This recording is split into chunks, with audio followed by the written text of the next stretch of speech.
ED पहले से ही शराब घोटाले केस में पीएमएलए यानी prevention of money laundering act के तहत जांच कर रही थी। ऐसे में सवाल उठता है कि उसे आगे की कार्रवाई के लिए एलजी और गृह मंत्रालय की इजाजत क्यों लेनी पड़ती है। इसके पीछे है अरविंद केजरीवाल की तरफ से हाईकोर्ट में दाखिल की गई एक याचिका।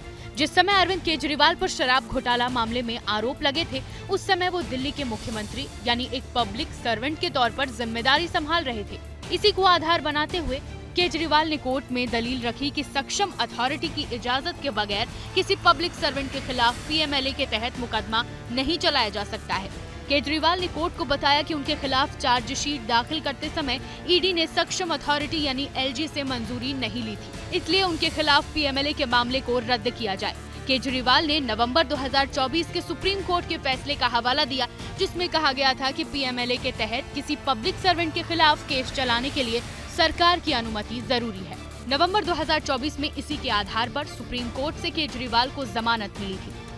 सुप्रीम कोर्ट ने सीआरपीसी की धारा 197(1) के आधार पर दिया था।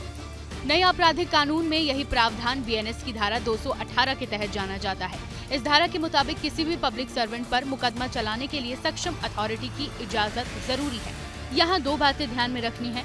पहले ये कि पब्लिक सर्वेंट यानी लोक सेवक को संरक्षण सिर्फ उन मामलों के लिए दिया गया है जो उसके आधिकारिक कामों से जुड़े हैं। दूसरा ये कि सक्षम अथॉरिटी उसे कहते हैं जिसके पास लोक सेवक को पद से हटाने का अधिकार होता है। इसलिए ईडी ने पीएमएलए की धाराओं के तहत केस चलाने के लिए दिल्ली के उपराज्यपाल से इजाजत मांगी थी, क्योंकि दिल्ली में सक्षम अथॉरिटी उपराज्यपाल है और चूंकि उपराज्यपाल गृह मंत्रालय के अधीन है, इसलिए केजरीवाल के खिलाफ केस चलाने के लिए फाइनल मंजूरी अब गृह मंत्रालय से भी मिल गई है। केजरीवाल के मामले में मंजूरी मिलने के बाद शराब घोटाला केस में पूर्व डिप्टी सीएम मनीष सिसोदिया के खिलाफ भी ईडी वाला केस कोर्ट में चल सकता है। केजरीवाल के खिलाफ मुकदमा चलाने की ईडी को सक्षम अथॉरिटी से अनुमति तो मिल गई है, लेकिन केजरीवाल दिल्ली हाईकोर्ट में यह दावा करेंगे कि ये अनुमति उनके खिलाफ चार्जशीट दाखिल होने के बाद मिली है। ऐसे में निचली अदालत में चल रहा मुकदमा निरस्त कर दिया जाना चाहिए। For exclusive and insightful videos, subscribe to our new channel ABP Live Premium.